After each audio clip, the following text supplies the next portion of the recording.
अपना हाथ में लेकर खा लेते, नीचे वाले को पहुंचाने को तो एकदम बिगड़ गया। उसने कहा तुमसे पीछे में खा लेते और हम तक पहुंचने लाए, मैं कंधा निकाल रहा हूं। और जैसे उसने अपना कंधा निकाला तो एक के ऊपर एक गिरे, एक के ऊपर एक गिरे, उसका कंधा निकलते इतने में यशोदा जी ने द्वार खोल दिया। और जैसे द्वार खोला, ग्वाले चिल्लाए, अरे मैया आ गई, मैया आ गई। कोई इधर कूद के भगे, कोई उधर भगे, कोई उधर भगे। भगवान छीका पकड़ करके लटक रहे हैं, कहने लगे तुम सब तो जा रहे हो, मैं मारा जाऊंगा आज। अभी तक मैं सफाई देता था, मैं चोरी नहीं करता, शरारत नहीं करता, आज तो मैया ने रंगे हाथ पकड़ा, क्या तो पहले ही रोने लगी। भगवान की शायद रो, मैया को दया आ जाए, कह दे बेटा कोई बात नहीं। लेकिन मैया को तो गोपियों की सारे बुलाने, सारी शिकायत याद आने लगी कि गोपियां बेचारी आकर के जो रोज कहती है ना कि मेरे घर में चोरी किया है, इसका मतलब यही झूठा है, वो तो सच्ची है। जब ये घर में चोरी करता है तो ये बाहर भी करता होगा। मैया ने टांग पकड़ कर खींच लिया, एकदम गिर पड़े भगवान और मैया मार गई। अरे मुझे क्या पता था भगवान ने एक बेटा दिया, वो भी चोरी करे। माखन खाना था, वैसे तुझे नहीं मिलता, क्यों चुराया माखन? भगवान ने कहा मैया मैंने माखन नहीं, सूर्यराशि का बड़ा प्रसिद्ध पद है, मैया मोरी मैं नहीं माखन नहीं खाया। मैया ने कहा नहीं नहीं तूने खाया, ऐसे कह रहा है नहीं खाया, तूने चोरी की, मारती रही मैया। जब नहीं मानी तो भगवान ने मर्म भरी बात बोल दी। अरे कोई भी मां अपने बेटे को कभी चोर नहीं कहती, भले ही उसका बेटा चोर। लेकिन मुझे तो लग रहा है कि बलराम भैया जो बता रहे थे वही बात सही है, इसीलिए मुझे आप चोर कह करके मार रही है। सुधा जी ने कहा बलराम क्या बताता है, क्या सिखाता है तुझे? अरे बलराम भैया हमको बता रहे थे कि नंद बाबा भी गोरे और यशोदा भैया भी गोरी। अरे सारा गोकुल गांव के लोग गोरे हैं, एक तू ही काला है, तो मैया बाबा का बेटा नहीं है। तू तो कहीं पड़ा हुआ था,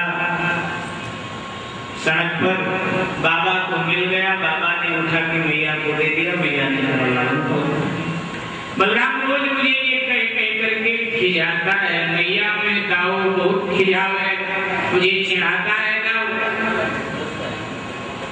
कहता है कि गोरी नंद यशोदा गोरी, तुम कब श्यामल जाओ। माँ बाप गोरे हो तो संतान भी तो गोरी होनी चाहिए, तो नंद बाबा गोरे, यशोदा मैया गोरी, तू काला क्यों? इसका मतलब मैं समझ गया, मैं सचमुच में किसी और का बेटा हूँ। जिया तेरे कछ भेद उपज के जाने परायो जायो, मैं किसी पराया का जाया हूँ, तभी तो मुझे चोर चोर कहते हैं। अन्यथा तो अगर मैं आपका बेटा होता क्यों चोर? जैसे ये मरम भरी बात कही, माँ के हृदय को दुख लगा, उनके हाथ में जो छुरी थी जिसे मार रही थी फेंक दिया और झपट कर अपनी गोद में ले लिया। भगवान मुख चूमने लगी, बार बार सीने से लगाने लगी, क्रोध की जगह वात्सल्य को बढ़ाया और कहने लगी नहीं नहीं मेरा बेटा चोर नहीं, मेरा बेटा चोर नहीं है, तूने माखन नहीं खाया। कन्हैया मेरे पहले ना माखन खाया, तूने माखन नहीं खाया। जब माँ ने कहा तूने माखन नहीं खाया तो भगवान ने कहा नहीं, माखन तो मैंने ही खाया है, भैया मोरी मैंने ही माखन खाया, माखन तो मैंने ही खाया। लाला चोरी करना अच्छी बात नहीं होती, मांग करके खा लिया, तुझे मिलता नहीं, खुद चोरी करता और दूसरों से भी घर का नुकसान करवाता, घर का नुकसान दूसरों से नहीं करवाया करते। भगवान ने कहा ठीक है मैया, आज के बाद मैं कभी भी घर में चोरी नहीं करूंगा। मैया को क्या पता था कि घर में बंद करके बाहर चालू कर देगा।